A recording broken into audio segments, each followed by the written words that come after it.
Meeting of the Southfield Redevelopment Authority Board of Directors.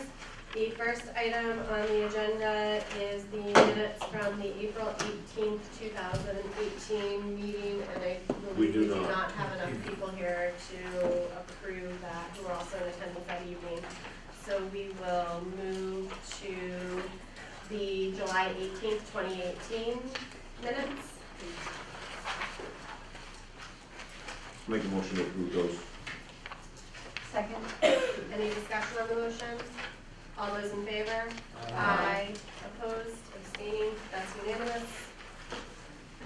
Madam Chair, Following. do we have people that need seats? You can take some of these seats, Yeah. so Yeah, we we don't can have to definitely have the do meeting that. large. Maybe you put seats back there. There you go. We'll get everybody.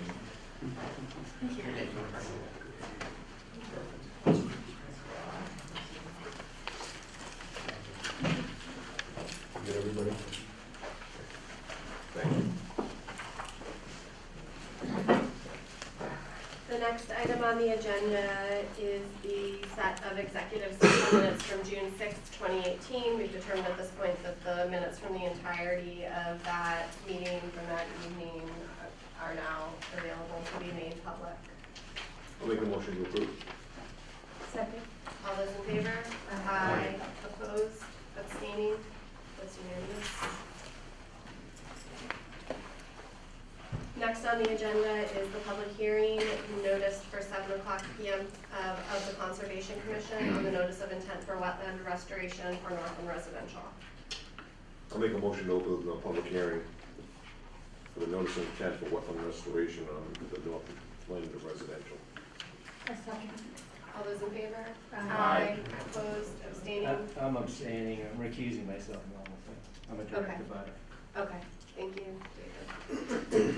All right, so we'll have 5 of us. That's still a quorum. Perfect. Okay, All right, yes, you may. Hi folks, my name is Tom Pazerski. I apologize for sitting down. I'm going to do the PowerPoint presentation.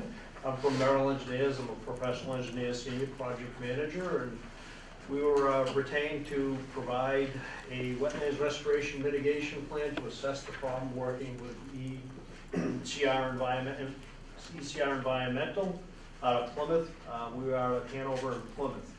And what we have here is in response to a WPA 9 enforcement order, which you have on file for unauthorized fill in a wetland resource area. What we did to assess the problem is we completed an existing condition survey at the end of June. ECR Environmental went out with a professional wetland scientist to assess the fill situation on July 2nd. And we determined there was 1,410 square feet of wetlands that was filled without a permit. The wetlands restoration plan, which is in the package and in this presentation, calls for the restoration of 1,410 square feet of wetlands. DEP issued a file number on 7/24/18 for the project, SE 081223. Now, under existing conditions, the wetland fill took place off of the gravel path. It's a freshwater BVW wetland which contains native and non-native species. The dominant non-native species is glossy buckthorn, and that's as far as I'm going to go because I don't want Steve correcting me. And on the Mass GIS, the area is not a floodplain, it's not a riverfront area, it's not an estimated or endangered species habitat, there are no certified vernal pools, it's not an ACEC. DEP's comments, basically we meet all their comments. It's not over 5,000 square feet. We are seeking a final order of conditions for 1-to-1 replacement, and there aren't any ORWs around in the area here. Now, proposed restoration activities. It's fairly straightforward. I think it's a good idea. We're proposing to cut a 10-foot strip outside of that 1,410 square feet of the invasive buckthorn, and then treat it, remove the cuttings from the work area, and off-site dispose of lawfully, install erosion control measures around the 1,410 square feet, remove the fill down to the natural organic soil, and upon removing it, is introduce some new high organic clean soil that'll be top dressing on it, and then go ahead and restore the wetlands as prescribed in the narrative and on the wetlands restoration plan. And we are recommending a monitor and reporting period for 3 years, which is very common for any type of wetlands restoration or buffer zone enhancements. This is the Merrill existing conditions plan, and you will note on here, this is the particular area in question right here that would receive the fill. It's 1,410 square feet right off of the path. The restoration plan, you can see in the area that's shaded in the pink is the buckthorn area that will be cleared with the plantings inside. You can see that we are supplementing this substantially with all native species that are indigenous to this typical wetland community, in particular like wetland community. And that just shows the site locus with the USGS. This shows the national heritage. There's nothing mapped there. This shows the Mass GIS wetlands, which we confirmed on the ground, and the basis of the wetland shown on the plan was also off of the approved design plans for the site. And then you see there's no floodplain there, and any questions or comments I'll be happy to address. Is Northland covering the cost of this? Yes. As they well should. I figured as much, I just wanted to confirm. Any comments from Jim? Jim, do you have any comments to add to the?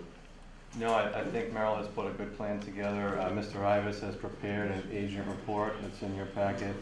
But Steve and I are in agreement that the submittal is comprehensive and seems to address all the needs at this time. Yeah, they did a nice job, and they've got a lot of different species that they're going to plant as well, which is great. Nice to see species diversity. The more species, the better for any site. How long will the remediation take to occur? How long? I would say it would probably take about 3 weeks. You know, you're gonna need about a week to clean the site out, dress it up, and, you know, then they'll need a couple weeks for planting, and then, you know, watering and tenuring. So from start to finish, no more than a month. We want to hit the fall growing season is the ideal thing. So this will be finished, this will start pretty quickly if approved? I would recommend it start about the beginning of September. That's, August is too hot to have anything planted, to grow anything. So the beginning of September is a good time to start. And for any of the machinery required to complete this work, how is it going to access that part of the site? There's a gravel access drive. They can access at the end of Snowbird, go over the open space area down an existing gravel access drive, which was formerly a roadway. It's a roadway bed. It's very stable. They can come down, they can have a machine go in there, pull it back with an excavator, load it on a dump truck, and truck it right out. So So at the end of, basically the end of Snowbird, the dead end of Snowbird? Yes. So it'll be minimally invasive to the abutters? Yes. And it's not crossing any private property? I don't think we would be at all. You might want to take a look at the end of Snowbird. I don't think it's crossing private property. Yeah. No, I would agree with that. Can we, It's the larger common property that will be crossing. So it's crossing some HOA property, but Yes. not any individual homeowner's property? Yes. I would maybe suggest, and Steve tell us, maybe make a condition that they cannot cross any private property. This has to be through common space. We can have that, Okay. certainly. If the board is okay with that. And it sounds like this will be minimally sort of invasive down there, but it would be great just to make sure that whatever LOA property they cross, also that it's restored back when this project is finished to whatever condition that it's currently in. Exactly. Usually they'll put down some kind of a surface, some kind of either a plywood or something to spread the weight of the machines out on the surface of the garage. Just one more question, staying with that, work hours. We haven't talked about it. No, we didn't, normal work hours, I think, 7 to 5 or 8 to 5, we're pretty flexible with that. I think one thing to be cognizant of that's been a problem with some of the work in the past is that 7 really doesn't mean that machines should be rolling down the path at 5:30 in the morning and then sitting there and idling.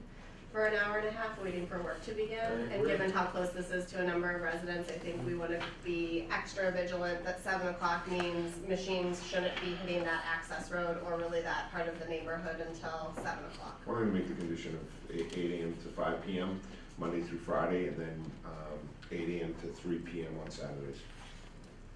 No Sunday work, no holiday. Makes sense. I think that condition makes a lot of sense given the location. Could I request that the trucks not enter at the entrance of Snowbird and sit idling at 5 o'clock in the morning either? Not just at the dead end, but I live on the corner. With the construction with the apartments, a lot of times there's 5:30 trucks beeping. Right, I mean, the backing up. practicality we had is that Yeah. people don't wanna do the commute with the trucks at the time that it would be appropriate, so they really need to find somewhere that's not sitting idling in the neighborhood. I mean, if they wanna turn it off, that's fine, but if they wanna turn it off and not yell to one another, that's fine, but there's been a lot of problems of the machinery idling very, very early in the morning right outside of people's residences. So, I mean, I think that that's in part an enforcement issue, but I'll state our intent to, enforce that. And there are fines for each offense of doing that, and those will be enforced. I think there's a global issue in sight that maybe we continue to work on as we increase our residential, that we find construction area parking. Like a staging area or some Yeah, sort. exactly. And some of the builders have been quite good with it, and others have, it's been a mixed bag. I just have a few questions on this. Yes. This hearing about how they crossed into a wetland area, I mean, that's kind of concerning that the contractor didn't understand that, you had silt sack and you went up beyond that.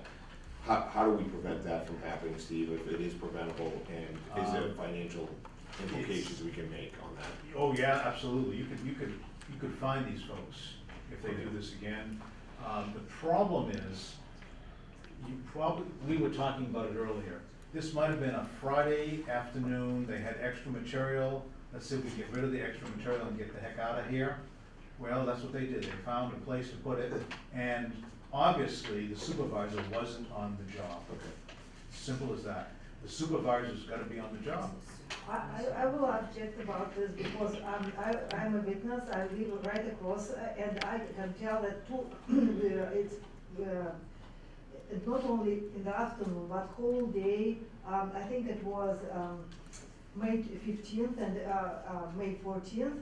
They repeatedly did this many times, and it wasn't not after working hours. And I have a video how they do this. It looks like they had, I don't know, did they have instructions to do this?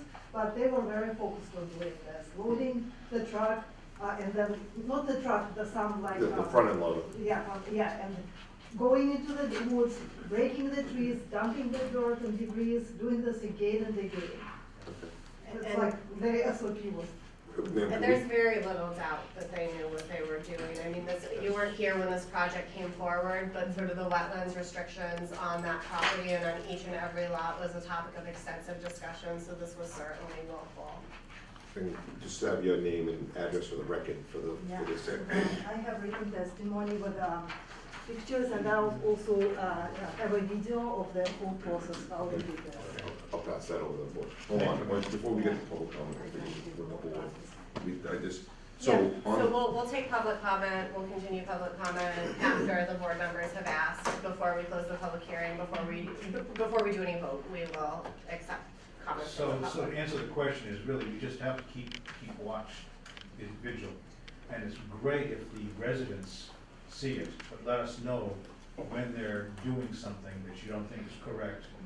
Give the office a call, and we'll go out, check it out. I mean, that's the best way to do it, really. So to put the teeth in it, what can we do financially? Is that set by DEP or is that? Yes, you can I think you can, it's $25,000 a day, and we just did some work over in Milton, and they're going to be charging $300 a day, and each day is a separate offense. I mean, I don't wanna do it for right now, I wanna see the Right, but just- remediation get done, but if it was to happen again, I think we need to have some teeth in it, that. Certainly. that- So it's already in the law and the Okay. regulation both, okay? It's there for your use, if you want to use it. Do we need to vote that as a board, or can that be just implemented? If we're going to do a fee or or anything like that, yes, you probably have to vote it as a board. Can we vote it after it happens, or do we have to have that policy in place beforehand? I believe you can vote after it happens, if it's a radical thing.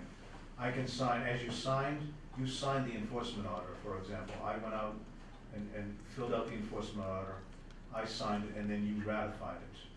So we can use the same method in the future. So I'm just looking to think that this is the Northland developer, is the developer, correct? Yes. And the contractor, who's the contractor? Do we know the contractor? Pompeo, Okay.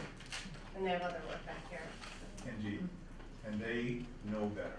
Are we checking other areas that they work in? Oh, yes. Yes. We have always checked. We just missed that particular area, those couple of days. If this was a repeated thing, would we be able to exclude certain contractors from the site? Yeah, absolutely. You can do that anytime you wish. I mean, I consider this a first offense, I'd say. I but agree. we get into a secondary offense, I think we, at that point, need to look at the fine piece and exclusion. Exclusion or even a suspension. I mean, I assume that if they lost several days of work, that would be a problem for them. We've done that before. So maybe a condition would be additional offenses by the developer and the contractor could be subject to fines and exclusion from the project.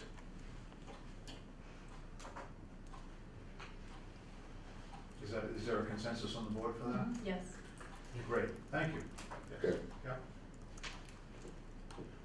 Can I just clarify, Madam Chair, you want that as a specific condition in this order, or is that the general policy of the board? It's more policy, isn't it? I think we can think about it as a policy, but since this wasn't on the books before, I'd particularly like to inform this developer and this contractor that any future offenses, so they can't say they were surprised, because they're extreme remedies, and I mean that in a way that they're good and they'll make people take it seriously, so I would like to make it a condition here. Back about 11 years ago, Jim, you'll remember, we stopped the developer or contractors from working for about a week on the site.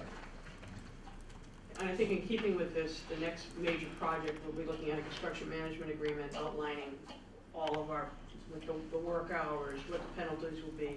That will get a very much harder look the next one we do. I mean, this is in our conditions, I think we just tighten up our conditions as we continue to roll projects and then give Jim the outline of what we need, oversight on. Yeah, I think that's right, and as we continue to get new swaths of projects, hopefully in the near future, we can think more about if we need to amend the construction management plan, which are some discussions we've had over time. Because I think the construction management plan, I believe, does allow work from 7 a.m. until 6 p.m., 7 to 6. It does allow for some weekend work. I think it allows for holiday work. So if we want to think now that it's much more densely populated back here than it was before, we can think about So the next amendments to the phase management of, plan. say, Eventide might be the opportunity where that comes in, that we would be looking at that and more hard and fast rules with some clear boundaries of it. I think that makes very much sense. I would agree with that. One last question. If they don't begin work within a certain period of time, if we miss the growing season, what are our, I mean, that's, Then we can hit them. We can fine them at least and do the work, and actually, we could fine them and also do the work ourselves with another contractor and bill them. There's a mechanism for that. But do they have to put any sort of like bond or upfront money on this? We haven't asked for bonds before, but it might be a good idea in the future, going forward. Okay. We've been talking about it, actually, Jim and I have been talking about it. so bond on the conservation end of it. Right. Does that need to be stated at this point too, failure to plan by I such and think such? I think we've gone too late That's to correct. put a bond on this project. That's correct. But for other projects, we are considering. So maybe, going back to the condition, if it's not, I would say if this is not, if it's going to take 3 weeks, if this isn't started by the second week of October, No, I think Too late. even too late? September. Okay, We'd like to have this done by the end of September. okay. That's really. So if this isn't started by September 1st, then what's our, I just wanna, Drop dead date kind of, yeah. yeah, because we're a time we can I move would in. say 15th of September. So if Okay, it's not served by September 15th, there will be appropriate fines assessed as Right. determined by the board. And you can make that a condition. okay. Let's, I think. Yeah, I agree that, on that condition.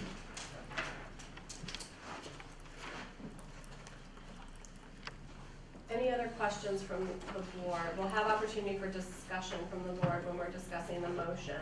But if there's any more questions from the board, I'll take those before I open to public comment. Anything else, Jim, from your perspective before we open to public comment? Nope. Yes. Hi, my name is Sylvia Mignon. I live at 28 Snowbird Avenue with my husband John. This activity took place behind our homes as well. This is our retirement home and it's become quite a fiasco. As your conversation illustrates, and we know that Northland has shown flagrant disregard for the wetlands, for the HOA common area, and for the quality of our homes. We have not been able to engage with Northland in a respectful way to get them to fix the problems, and our problems are so severe that my husband and I have had to hire a civil engineer to evaluate our property. Cracks in the basement, flooding, cracks, water coming up from the floor of the garage. While we have been told this is condensation, our civil engineer has confirmed that this is groundwater coming up. So here we are. The big question and the reason we come here is to bring attention to hold Northland accountable.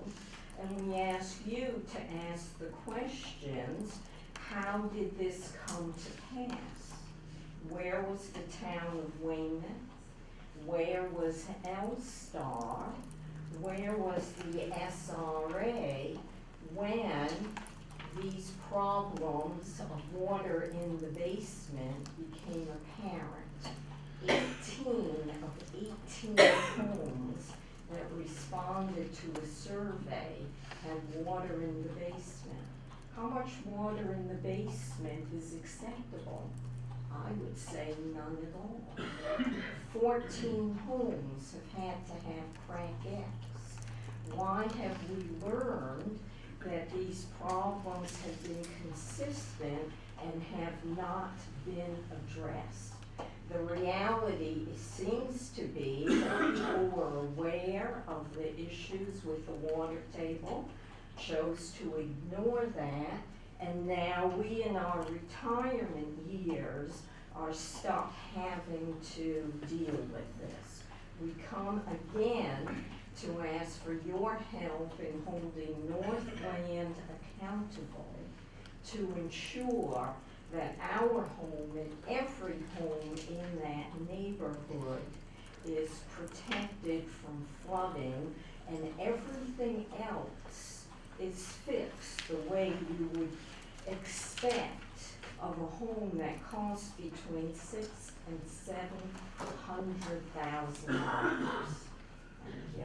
Thank you. It's useful for the board to have that background. While on things like water in the basement, unfortunately, we have very limited ability to do anything for you. It's useful information to have because this project's huge and we have lots of choices of developers to approve for different projects, so it's really helpful to know that going forward. For the remainder of the public comment, I do want to steer us more toward the issues of the wetlands, since that's what we opened the public hearing for. But again, I do appreciate that, and Jerry, Rachel, Steve, you can correct me if I'm wrong, I don't believe Northland has any other projects currently planned on the... Correct. That's correct. And I think it is a good point that, you know, the water table is is quite high here, and it's something to be aware of. I think a number of builders have been aggressive, and a number of individuals have chosen to go against advice and build basements deeper than they were supposed to. So it's something that the board's made aware of. Your builder probably should have passed. I live in the neighborhood, my builder passed that information along to us. We did a storage basement. Other people on my same street chose to go down the full 8 feet and they had flooding.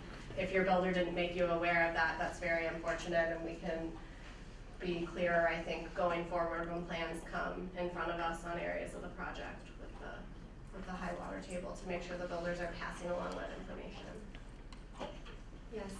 Maybe I couldn't see the screen, but there's a pile of debris and rocks behind my property near the wetlands, and I don't know if that's gonna be part of this, remediation.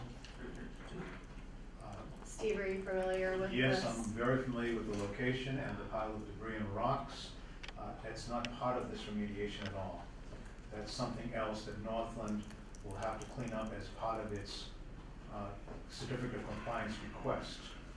There are some grades that are wrong out there between the houses and the wetlands. We don't know whether we're ever going to get a certificate of compliance request, and I believe the HOA is requiring a certificate of compliance before they start up, before they take over that land, because that pile of debris and the poor grading is on that HOA land. Do we have a I bond was going to say, outstanding? do we have any outstanding bond money on Northland? You do with respect to the definitive subdivision plan approval, which is related to Snowbird Avenue and Dorset Park Lane right-of-ways only, not with respect to any of the work within jurisdictional areas of the Conservation Commission. How large is this debris, Steve? How large is this debris and rock? It's less than 10 cubic yards on that order. Sort of like as big as a table. And it's adjacent to this area that we're talking about? It's all on LOA or HOA property. It's on HOA property, it's outside the wetland. It's outside. That's Okay. correct. If you remember when we approved this plan, it was basically road, houses relatively close to the roads, yards, then a buffer zone, and then the wetlands. Yeah. So this is in that buffer zone, which isn't owned by the individual houses, but is owned by the HOA. And it may be as a result of building some trenches for a number of drainage pipes from the houses. Is it too much of a stretch to add it to conditions that they have to clean that? That has to be. It's within the jurisdiction of the Conservation Commission, absolutely.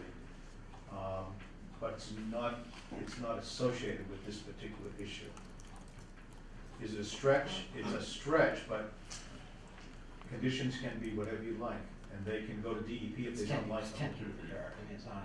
They've got equipment back there, they might as well I think it's a clean good this up as idea. well. I think it's a good idea. Jim, would you agree? Can I just say one thing? If they bring heavy equipment back there though, I'm concerned about damage to the piping. The reason why I brought up this pile is I was hearsay said that they couldn't clean it up until they got approval for the wetlands, or the remediation or whatever. But walking back there are a lot of large snake skins around this pile, and so it makes me very nervous to see that. Well, once they clean it up, that will kind of, that will dissipate, so. It could be a habitat Are or something. we creating an additional issue? Yes, because the engineer has told me, the civil engineer has told me that the pipes that were put in by some of the homes Yeah. are not according to spec. They won't handle a heavy load on top of it. So they don't have like an H20 rating, they're not scheduled for what. They were ADS pipes instead of PVC pipes. Exactly. It's a real problem. Yeah. So could you have them move it with a bobcat? Is there small enough You'd equipment have that to- could be used? If you Or should just we damage? went through somebody's yard, you'd have to access over private property. That would So be. it's a separate issue. We So should. why don't we table this, and if there's any homeowners around there who, or the HOA, or it sounds like it'd be a homeowner issue. If there's someone willing to give access for them to get a smaller vehicle back there, we can talk about it. I'm John Cole, my wife Sylvia. With all due respect, we keep on separating these issues, and I understand it needs to be done that way, but they're all interconnected. by separating it, it does confuse the issue, and I know it's very complex, but they're all interconnected. The original engineering was they knew that it was a high water table and there was wetland in the back. There were specific ways that land needed to be developed to deal with the drainage and the grading. And according to the civil engineer that we hired, that wasn't done right. The remediation had already, this was the remediation when they dumped the stuff into the wetland. Are they gonna hire the same contractor to do the same thing over again? That's a form of insanity, in our opinion. It's going to be a different contractor than the contractor who was involved. So what I'm saying is they're all interconnected. You could get it. I have absolute respect for the interconnectedness of these issues. Yeah. So as a conservation commission, we have jurisdiction only over conservation issues. If houses weren't built to spec on private property that's already been transferred, So who we is have no. responsible for, from the beginning of the development of the land and the common area and the houses? Who is responsible why all this has been going on for, I don't know how long now? Because the homeowners, For being built to spec, Northland is responsible for it. The ones that are getting stuck with the problem. You see what I'm saying? We do have sympathy for that. Northland was responsible for building to spec. I assume homeowners had inspections before they closed on the land. If it wasn't built to spec, I can't speak to why an inspector didn't catch that at the time, but once you've purchased the property, unfortunately, I assume that there are civil legal remedies that you may have against Northland, and that might be something that a group of you would want to think about doing, but it's unfortunately nothing we can do. What we can do is make sure that things that are happening on the wetlands, the pile of debris, if we can work with you, Heidi, to help come up with a solution, that's the type of thing that we can help with. If there's issues on the roads, we have bonds on the roads. I haven't heard there being issues. There are issues. So before we release any bonds, we'll have inspections of the roads. So, road issues, call Jim, bring to our attention. We have a lot more pull on those. Road issues, conservation issues are still clearly within our jurisdiction at this point. And beyond that, it sounds like a very bad situation, and I would recommend you hire a civil engineer, talk to an attorney, and talk to your neighbors, because often that type of litigation is more threatening if a group of folks are together, and look into what your options are. And we absolutely support you in your quest to bring accountability for Northland, and I don't think Northland at this point as a builder we'd have much interest in without seeing some significant changes if they came in front of us looking for a project again. On Madam Chair, honestly, I think that, hearing these issues, we can start to impose, a lengthy list of conditions when we get into the HOA areas. We can extend our bond on the definitive subdivision to include those common areas, clean up the debris. I mean, it's difficult when it comes to subdivisions and you're in a transition phase of various work being done and debris being left behind. But if we can try to help that along, and we can talk with consulting engineer and Jim and see what potential, I mean, there is equipment out there that could handle getting over that type of piping and clean some of those things up. There is. Well, I have to say, in the past, when they've done that, it's caused yet another problem. Every time they go back there, then someone else has a pipe or a sprinkler, messed up, or it's been a real issue for the 26 of us. The roads are an issue. We can't get answers as far as sprinkler systems along Snowbird, who's responsible for mowing, what about the cul-de-sac? We have so many questions that we have asked all the entities involved, and we can't get clear answers. That's why we can't transition over to an HOA.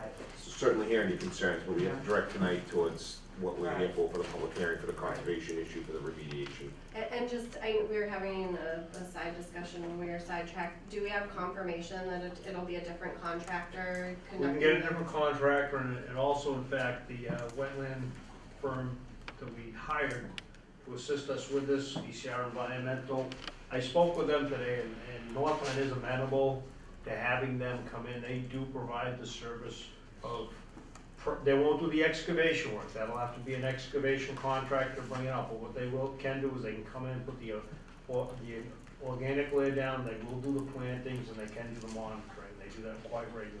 And they do it well as well. Yes. I must say, they do it very, very well. And in terms of the excavation, It has to be somebody else. it has to be, should we make that a condition, or is it just a rule that it has to be someone other than the offending party? Well, Do we have a right on the DP to do that? of course you do. Because related to this, I just don't, I think Hold it on, creates hold a really strange incentive if a contractor gets paid more money in order to do this, so. It's more about inspecting it and the work being done. So I would propose a condition that the work be completed by contractor or contractors other than Pompeo. I want to add about the contractor, that the pipes actually, the drainage pipes, they go to the, this conservation land, right? And we need to make sure they are not damaged, because what happened when they did grading, compared to grading, they damaged a lot of pipes, and this pile actually, like, big pieces of these pipes. So we somehow need to be sure that if we are not washing them, that they didn't damage the pipe by heavy treatment, first thing, and second thing by, excavation. And Steve, I assume, as it deals with drainage and, toward the wetlands or the grading, this will be something we continue to monitor on the project. Yes, but if Northland doesn't do the grading properly and doesn't come to us for a certificate of compliance, there's nothing we can do with regard, and replace the pipes as they were supposed to be. Outside of this area. Can we require someone on site for monitoring? Yes, you sure can. But I have very, very good faith in ECR doing the work. I've never seen them do the work wrong, put it that way. For that piece of the work, For but this- how do we address the excavating? Do we have to look for some on-site? Oh, the excavation itself, we can ask that the ECR folks Act as our agent to act as the agent, oversee, to be a because resident? they will want to know exactly where the original organic layer is. So they Is that a way will to be protect- on site. We can Yeah, make that that's a fine. condition. Yeah, that's fine. ECR is on That site. typically happens anyways, because ECR is Can we not. get like a weekly report or a daily report of the Put residents it on on? conditions. Sure. Yeah, ECR won't come in and won't come in and put the Yes. organic mat down, unless they feel they're down to the natural soil. Exactly. Perfect, yes. This gentleman back here. Thank you. I live at 16 Stone Road, and this happens basically behind my house and neighbours with Maria. And I'm quite concerned with the amount of debris and construction materials left around outside, within the property as well as outside the wetlands. There's a number of pipes, there's loads of kids in the neighbourhood, they all play in the back, that's what it's designed for, the space. And my kids in the future will as well. And I don't like the fact that there's metal pipes, glass, there's a substantial amount of glass. My neighbours pick it up and we share the load in terms of putting it away. There's rocks that are substantially large, that could hurt a child, not a fallen child. There's severe ditches that off drop. And there is, I'm talking little girls and little boys here, and I know certainly what my child was playing back there, and that's not what this area was designed to be. So I'm quite disappointed in that. And what's the plan of action in terms of cleaning this up, because it's not only affecting the wetlands with damage, but our own area back. And to the point actually, myself and Maria, we saw the contractors leave a number of pieces of litter, substantial amounts of garbage and litter, cups, coffee cups, just thrown around in the wetland area where they're working, which is unacceptable. And we had to go and pick that up because we actually care about the place we live in. And clearly, it doesn't seem to be that way in everyone else. Madam Chair, I'm wondering if, we have our conservation issue, and I think obviously we have a list of serious concerns from the abutters, that relate to things outside of this. I think maybe it's worth a meeting with Northland and see get these list of concerns down and then challenge Northland on them, so we can try to get some answers and come back to the. I won't promise we'll have one because they may not, they have really no incentive unless they want a certificate of compliance to come, but we can certainly make that outreach, and perhaps All-Star could work with us since All-Star was involved obviously in selling land and has some contacts presumably at Northland to see if we I can think set up a Sylvia meeting. brought up a good point, and her husband. I live at the beginning of this, which is the opposite end, to the entrance of Snowbird. and there is still a substantial amount of construction materials that were tossed in the back.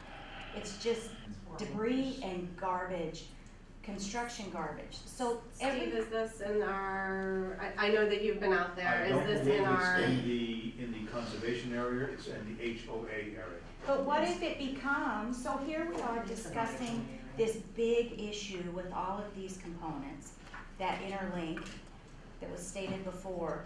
Is there a way that we can address it so that it doesn't become a conservation issue? Because we now know what Northland does with the approach to cleaning up excess debris. We know what they're gonna do with it. Can we put stipulations in the layout that says this is how you have to do it? Because obviously they need second and third chances. So those of us, the chances of it repeating are probably pretty great. So, yeah, I've heard a lot of competing concerns here tonight, and I think we don't have enough information to put a condition on Northland to clean up the space in the HOA area. Because my first inclination, which was to say, you're back there, you've hired contractors anyway, clean it up, apparently doesn't work because of some of the pipe grading and concerns about the sprinklers. So while I would love to see all of that cleaned up just as much as any of you, I think we have to come up with a different plan for what the ask is there. And we can only place conditions on what we're doing tonight, which it's important that we act on tonight so that this can happen in this growing season and we don't end up with significant damage to the wetlands. We can put specific conditions on it, and we can put it on it as an agenda item for a future meeting. We can have Steve and Jim work a dialogue with the neighborhood to think about what some solutions may be. But right now it sounds like because of some of the work that wasn't done to spec by the builder itself, it would create quite a hardship for the neighborhood if we placed a condition on it that said, clean it up with the machines you have back there, and then we have a bunch of people with burst pipes, and then we've caused that problem by placing the condition on it. So that's not going to be something that we can address tonight. I'll take any more public comments on the issues of the remediation of the wetland area as Steve has described and Tom has presented to us tonight.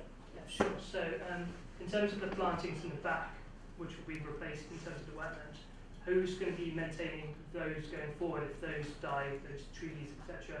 So there's a 3-year monitoring on it, and what we've found in the past, and this has been done other places on the project, not because of wrongdoing, but just because of planned wetland remediation.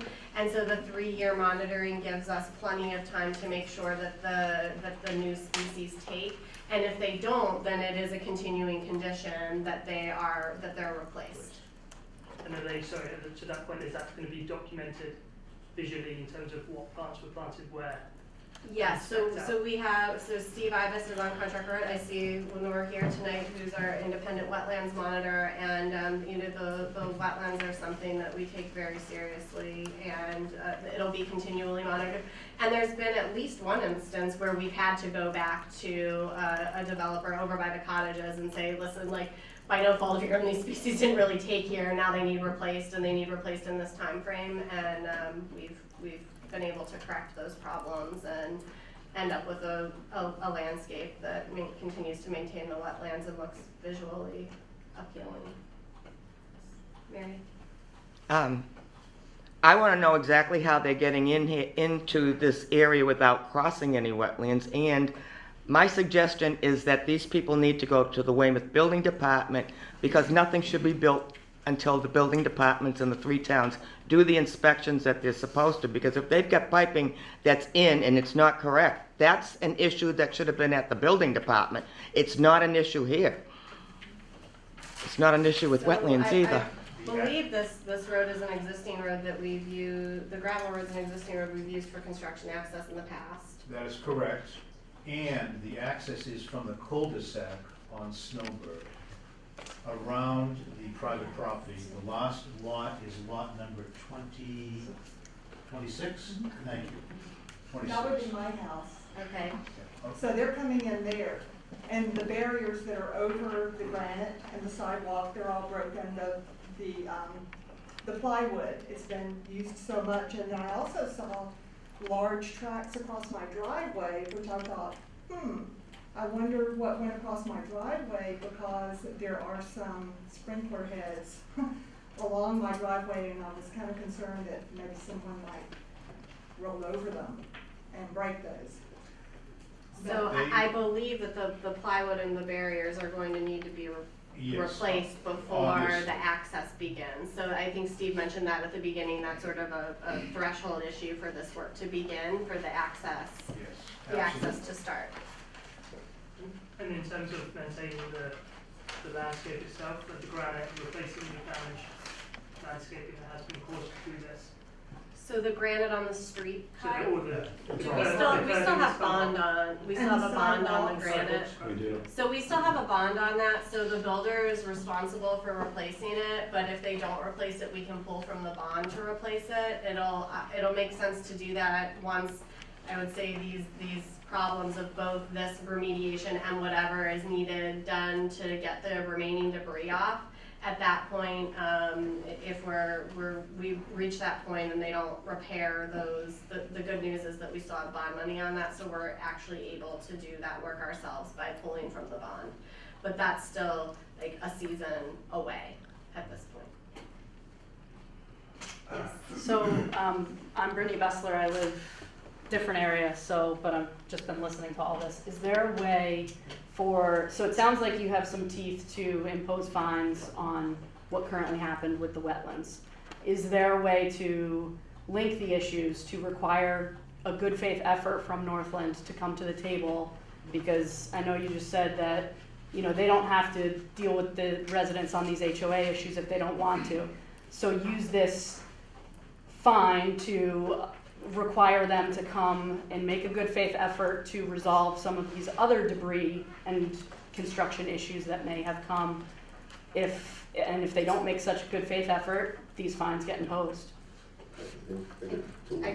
So we're pretty confined by what we can do in this particular instance by the DEP and also on the sort of the process to now so far. I think it's something for Steve and for Jim to look into, whether look at exactly where the debris is, see if any of the debris is getting to the wetlands, see if it's in the immediate buffer by the wetlands, see if there's anything that we can sink our teeth into as a conservation commission there. But at this point, and Steve, you can correct me if I'm wrong, I don't believe that that's something we would be permitted to do. I don't believe so either. In my 30 years of experience, 30 years plus of experience, I don't see a way to connect the two. But I'm not a lawyer either. Right. All eyes on me. I think the issue is that as serious as all of the concerns are, and as much as we respect them, they are concerns on private property, and we have first and foremost and really solely the obligation to make sure that the mitigation is done on the wetlands, and there will certainly be fines for any continued issues in the future. There will be fines if they don't comply with the order of conditions, if they don't complete this in a timely manner, and maybe down the road there might be possibilities to incentivize them to come to the table, but we can't make that a condition of this project. Yes. I do environmental work in a different field, and I know when companies do violate a wetlands issue, they are fined, and sometimes they also link a supplemental environmental project to that fine. For example, clean up the common area in the back would be, and make it right for us. Is there not a way to do that in this instance? Usually, Madam Chairman, yes. Usually it's related to the wetland itself, or another wetland off-site perhaps. Or, yeah, usually related to the wetlands issues, not an upland issue necessarily. Not an issue of improper grading of a subdivision. I've never seen that happen. Connected to a wetland, something wrong in a wetland. Not to say it's not there, doesn't exist, but I've not seen it. I think unfortunately we don't really have enough information to go on where drainage pipes exist, sprinkle lines. You know, that started posing those conditions. I think without enough information, we could make things the worse. problem worse if we impose conditions without having all of the information that we need. And we've been given concrete examples by residents here tonight of what problems we could create if we required an immediate cleanup of the abutting area. at the same time as the wetland. But going forward, one of the, it doesn't help anybody in the room today, but it allows us the knowledge that this occurred to you, and going forward as future development happens, one of those things of making sure it doesn't occur in the future and putting it as order conditions and such moving forward. Unfortunately, it doesn't impact and affect everybody in the room. So I'll take any additional comments, but I will at this point have to cut them off if they aren't related to the project that's in front of us, that's been presented by Tom, the damage that was done to the wetlands in this particular instance, and what Steve has presented on tonight. One more, just comment, there aren't any dangerous snakes on the site. Okay, so you don't have to be afraid of the snakes. In fact, the snakes are usually more afraid of you than you are of the snakes. Okay, so please just keep that in mind. Thank you, Steve, that's reassuring. Yeah. All right. I want to add, it's related to this issue. So after this issue happened, like I took a walk, like maybe it was a week after, and I noticed there are like some other areas very similar to what happened on us along the path.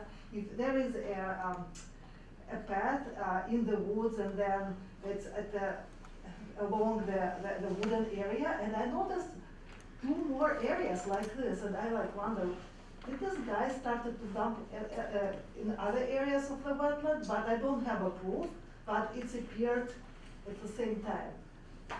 Madam Chairman, someone is reading the landscape extremely well. This entire site has been abused by the Navy for 60+ years before it was closed down. There are piles of things in the woods everywhere.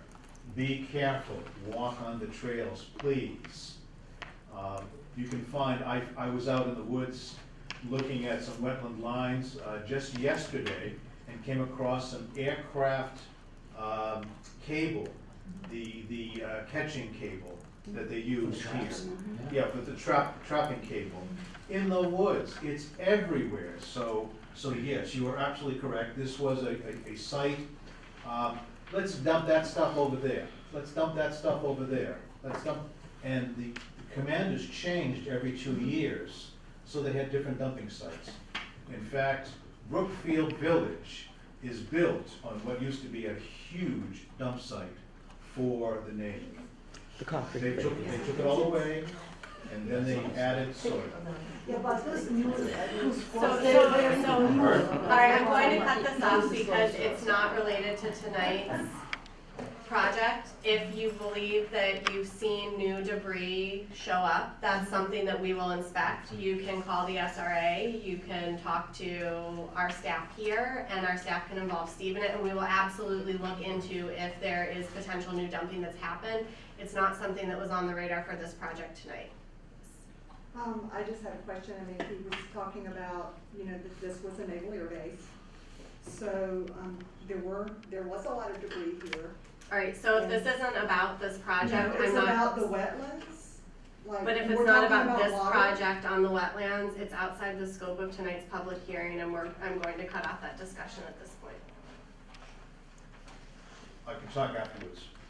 Yep, Steve would be happy to talk afterwards.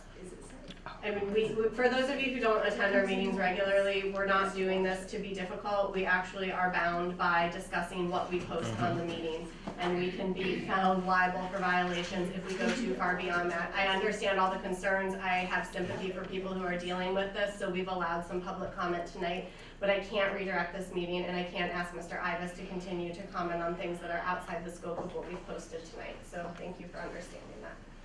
So while I can't speak for the entire neighborhood, I'm fairly certain that going back to the parameters at which you can impose fines, either on this project or future wetland problems, I think that our neighborhood, all the homes on Snowbird pertaining to this issue, would support hefty fines that may inspire them to clean this up in a timely manner that would later affect further issues from us in the neighborhood.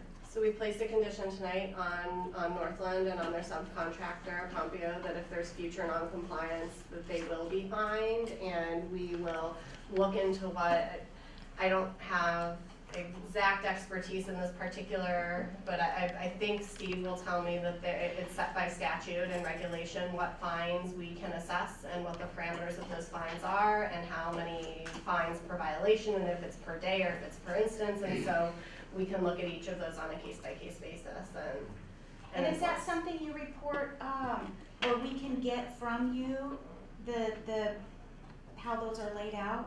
I think it's state law. State law, It's state 310 law. CMR 10.00. Okay. All you have to do is Google that, and you can Okay. find it. We can make sure that Steve gets that to Pat for tonight's minutes too, and then if you look at the minutes from tonight's meeting, you'll be able to find what that statute is that you can look at for the fines. All right. Motion? Yeah, I'll make a motion to close the public hearing. Second. All in favor? Aye. Opposed, and Dave abstaining. Great. So the proposed motion we have in front of us is to approve the notice of intent for wetland restoration works, DEP file number SE 081-1223, and to issue an order of conditions as presented and as amended throughout the evening tonight. And Mr. Ives kept great notes on that. Motion so made. Second. All right, so I have a second on the motion. Is there any further discussion from the board on this motion? All right, hearing none, I'll call to a vote. All in favor? Aye. Opposed, abstaining, that's 5-0. So we'll move forward in getting this work started within the next 4 to 6 weeks. Thank you, folks. Thank you, Madam Chairman. Thank you. We'll take a brief, 1-minute break in case anyone wants to clear the room, but then I will ask for quiet in the room so we can continue the meeting. Finally meet. John.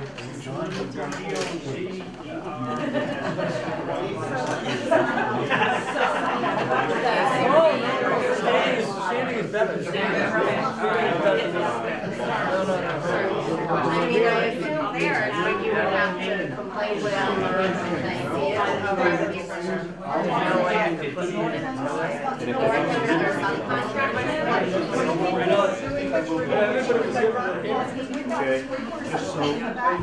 And it actually waters, I water a lot Sorry of about your trouble. I water the side, that, all 3 sides of my house. Yeah, I had that too, and I made Northland redirect. I like water that, so what I'm saying is that when I did my startup, it had already been broken because it had gone across. Which Ryan? Ridiculous. So I mean, the guy who got here from, Yeah, I know, sorry. they ran over it, you know, like, I'm just saying in the future. We'll see how. I don't see everything, but I do have to, so I can tell people drive my driveway and when they go across it. So I do have to restart the meeting. We don't have, I'm just asking a question. Yeah, I planted flags there. And I'm gonna- They're no flags. I would put flags. Alright, so I'm calling, thank you. Alright, I'm calling the meeting back to order so that we can continue on other issues tonight. Right, so the next item on the agenda is an update from L-Star, including the North Gateway concept plans. And tonight with us, we have Steve Vining, who you've met before, and I think we'll introduce a couple of others that maybe some of you have not yet met. That's right. Thank you. Open that door, please. I do want to take this opportunity, to get back in front of you folks. It's been a while since I've been here, certainly, and wanted to update you on some of the changes we've made in the project, which I think are going to be a plus for everyone. Get us focused on moving forward here. I think you've all read things in the paper about the management changes we've made. And we brought I'm gonna pause you for just You a gotta second. open it. We have to leave that, it's actually part of the law that we have to leave that open. literally the open meeting law. But what we can do is we can Don't have laugh. someone like Not funny. Tom speak out and ask folks not I could do to that. create a disturbance. They probably can go over to the other side. They can go to the other side, or they can hang out outside. If you wanna talk down the back, then that'd be great, we're just trying to continue the open meeting. Thank you. Great, thank you. Leave it open. It has to be open. Okay, Makes you nobody, real nervous. nobody close the door, please. Please, go. Stay by the door, keep it open. All right. Thank you, And Steve. Sorry for the interruption. Certainly. And we want to come in here and just get in front of you again and make sure you knew that we are focused on the same things that you are, and that is getting the project going and making it the best project possibly can be here. A couple folks who are here, obviously Rachel, and you've worked with her very closely over the years, and wanted to formally introduce Jerry Kavanaugh to you. Jerry will be the new division president here for us at L-Star, and he'll be in charge of all day-to-day operations at the project. He will be your primary point of contact. I know he and Paul have had a number of meetings already, and we look forward to that. Jerry, maybe introduce himself a little bit more, and then we can go into some more substantive things with Tom. Thank you. Just very quickly, I want to thank all of you for giving me this opportunity. I look forward to working with you, and I think it's fair to say that in the short time that I've been doing this here, the only way that we can be successful is if we work closely with you, and I hope to work closely with all of you. Some of you I know very well, and some of you I don't, but I look forward to knowing you more and Tom and I being here on a monthly basis to help you through any issues you might have with L-Star or the development that takes place. Tom's going to talk to you about some of the residential work that's going to be done on the northern part of the property, but I want to assure you that we're moving forward with a number of very exciting commercial projects, and I look forward to being here throughout the fall and the winter to discuss those projects in great detail and hopefully get your endorsement and approval of them so that we can move them forward. So thank you very much. Thank you, Steve. And we're really appreciative you're here last night. Or you're here tonight. At our last meeting, it was an across-the-board comment that people noted that L-Star hadn't been here in a while, and I said I couldn't make any promises that you would come, but we would like to have you here, and we really appreciate your commitment, Jerry, to come to one of our meetings a month so that we can have continual updates and so that the public can be aware of the great things that are happening. So we appreciate all of your time and being here tonight. Yeah, and you can be assured that I will be here for your meetings. Thank you. Well, that was a nice introduction. We know you, Tom. The town of Rockland really like I'll be quick, especially in the interest of time, given the last public hearing. Real quick for the record, Tom Murphy with L-Star. 3 of my bosses are in the room, so be kind. One of the things that I think the executive director and Jim had mentioned over the past couple months that we started meeting on a more regular basis, and it occurred to us, really Jim and Paul's idea, that when we were giving updates, we were giving an update on the whole project, and we were sort of rambling through commercial, residential, and all sorts of things, and it occurred to us collectively that it probably made more sense to have more frequent updates, shorter, and focus on really 5 topics. Residential, which I'll talk 3 slides, 5 minutes.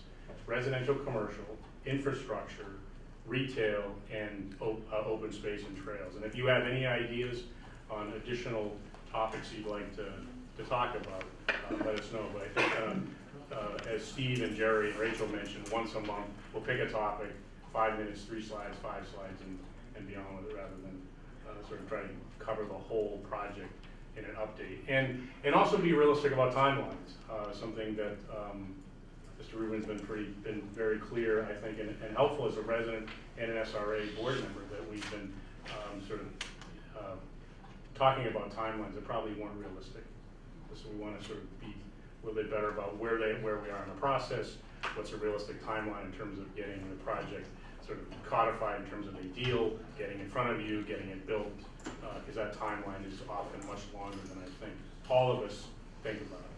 So with that, I'll go into, hopefully, slide number 2. So what I want to talk about real briefly is that okay? I think you know where we are. Where that D is about where we are right now, referred to as the North Gateway, Northern Village. The entrance off of Route 18 is right here. This is Memorial Grove. Shea sort of comes up like this, takes that hard right, comes down like this. So we have really, we've got 5 parcels identified, but it's likely 4 developers. I'm going to work sort of from the south, moving north. Parcel A is under purchase and sale, 250 market rate rental apartments. That's the former Gray Star. We'll be in front of you shortly. I think we met briefly about a month ago. We talked with the developer. We didn't talk about architecture, I don't think, Jim, did we? No. No, but we talked about some of the due diligence, so that's where we are in that process. And then moving north, B is 150 mixed income rental apartments. We're still working through what mixed income means in terms of workforce, affordable, and market rate, what that sort of striation will be. C is an affordable, 150 affordable rental apartments, and still working through that, but all of these are sort of advancing at the same time. And D, the reason why we have sort of 3 Ds is we were originally talking with a builder for this piece right where we are now formally referred to as Edison Heights. There's some zoning, I lost my little finger, zoning and some realignment of the road for this to sort of be effectuated.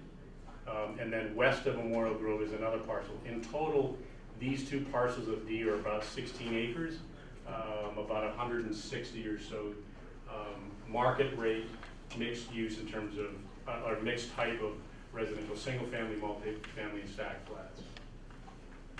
And D right here, this piece is to give you a sense of scale. Oh, here's Stonebridge, all right? There's the rec center. This parcel is about 18 acres, about 250 age-restricted, market rate, for sale, stacked flats, townhomes, or so these quad, and you've seen, I think some of you may have seen these before because we came informally about 2 months ago. And so stacked flats, single family, and these sort of neat quads. So in total, if you add that up, you get 700 plus residential units. We anticipate 2 of these closing this fall, Jerry? Yes. And 2 probably next fall. So there may be some construction this fall, be later this fall, and likely if it were to occur this year, it would be this piece right here, because the preliminary engineering architecture is done. So the rest of this parcel is 4 or 5 months ahead of everything else. Likely the rest of the actual construction will start next spring. That's my update. Any questions? Is that 5 minutes? So this is really different than what we've seen as a plan before for the residential build out. These are different numbers. This is a really different mix of rental versus for sale. And it is a much larger scale sort of along this corridor than what had been brought forward before. What's the thinking behind? I don't know, from my standpoint, I don't know what was presented earlier. I don't know that it's dramatically different. So basically the top D was this one right primarily single family. The big D area was, that area was like a mix of, I remember the word like jewel box. It was going to be age restricted, but it was like high end, primarily single family without the multifamily component to it. Yeah, well I think the age is still age restricted, definitely a higher end. And again, the architecture and the price point that we talked about a couple months ago, it's definitely on the higher end. I think the different product you probably haven't seen are the stacked flats. And when I say that we're trying to maintain the integrity of the architecture you've seen before, that's what we're working through right now to find out the viability of that particular type of product as it fits within the higher end market. I think when you think of stacked flats, you might be thinking, and this is not a criticism of Pulte, but this is a completely different architecture, completely different market than we think about those stacked flats. The other representation that I know was made to us a number of times is that going forward, there would be the workforce housing, but there wouldn't be the affordable housing that was below the workforce line. And it's also been the vision of the project throughout that these units would be integrated into projects rather than having sort of a standalone affordable building. And so I feel like that is outside of what's been represented to us before, and frankly, really far outside the vision of what this project is supposed to be. Well, I think part of the reason, again, thank you for your comments, is the reason why we want to sort of get ahead of this discussion is to field those type of comments. And the executive director and I have talked about specifically the affordable housing to make sure that what we're proposing is consistent with what your vision is, as well as our vision. So these are not, again, that's why I want to make sure these deals are not necessarily done. We're still working through due diligence, but it's important that we get the feedback now before, so we're not coming into you and blindsiding you with something that you haven't seen before. Is that consistent? Yes. Okay. I would reiterate that about this project, it operates under a whole bunch of handicaps that are not present in the surrounding area. And the one SOP I would say that we got from the legislature is not having an affordable requirement. It's literally the only bone that I'm aware of that's ever been thrown to this place from a legislative perspective. And so to just do it of our own aberration because you know, we're either being responsible to the community or it's an economic necessity or whatever, I think would require a serious sales job, at least to me, because it's not there. Okay, that's, again, great. It's good. This is good. That's why we're here, to get your feedback. I would second everything that Dave very eloquently put. It is a real advantage back here. We were enabled by the legislation to focus on housing, and I cannot imagine an apartment building of affordable housing being a project that would be appealing to this board or to the residents and frankly to the town, given a lot of the concerns that the town's had about taxation of town, taxation not in the paying tax, but taxation in terms of the use of town resources. And I know that one big concern that the town of Weymouth has repeatedly had in terms of multi-unit housing is that it would create influxes of school children that the town didn't have resources for, and obviously age restrictive deals with that in part of it, and single family homes, obviously far fewer people living in one area, but creating 100 or 150 affordable rental units and 150 mixed income units I think would be a major red flag for town council as well. So that's something for Michael's nodding along. When I say major red flag, it's probably worse than that, but if I may, Madam Chairman. I would say that's not going to happen. Right. I think when Council Harrington put the proposal forward to add the additional 1,000 units, it was certainly to keep those school children to a bare minimum, because we cannot sustain 150 school children coming out of one building. I don't think that number was even close to what they had for the majority of the project, based on the number of bedrooms and the size of the development. So again, early seeing it, early comments. We're less than 100 kids right now. That's what I mean. Where we are today, let alone in the confines of one building. Right. So we'd have to do a little more homework. We'd have to take a look at it and hopefully work with you and the board and LSTAR to. Less than 100 kids now, but adding 300 units, affordable. Oh, right, absolutely. Yeah, it will cripple the school system. Yeah. Mm-hmm. And so, I mean, the pitch that was made before was, high-end single-family and townhouse residential. To the extent that there were multi-family buildings, they were intended to be a higher-end product so that they would attract a demographic that tends to bring fewer school children per unit. And then obviously the age-restricted housing, which by its very nature brings no school children to the area. So I would encourage you in thinking through some of these sales and plans for potential multifamily to refocus on some of those categories. Great. No, this is good. Appreciate your feedback. Again, that's why we're here. That's all I had. Thank you. Thank you. All right, the next item on the agenda is the treasurer's report and the audit contract discussion and vote. We had discussed at our last meeting, shopping around to see if there are any other potential auditors and then voting on a contract to get the audit started in a timely manner so that we can meet our reporting deadlines. So, Eric? Good evening. I had a chance to reach out to a few different audit firms outside of Powers and Sullivan. I reached out to O'Connor and Drew. I got no reply. I reached out to Eric Kinsher. I believe he had looked at doing some temporary work. He declined. I also looked to the auditors that I've used both in Rockland and in Halifax previously. They were interested in it, and they gave us, they're very familiar with my work. They gave us some very competitive pricing of, over the 3 years, was $19,000, $20,000, and $21,000 respectively, as opposed to the $23,000 per year for Powers and Sullivan. I've worked with them, they're excellent, they give great feedback, they give good direction on improvements to procedures in places, and they also provide very good feedback to the Board of Selectmen as well. They typically appear every year and give some sort of report before them. And their name is, I'm not sure I caught that. Yeah. Lynch Marine, and they're local as well. With that, they've never audited this SRA. They have been here They have here before when they were organized previously as another entity. Since that point, they've changed partners. Right. Okay. So they've changed. I've worked with them. And, Yeah, I think we had. I think we got, but I think once they changed partners, I got an estimate last year from them as well, because they do work with my.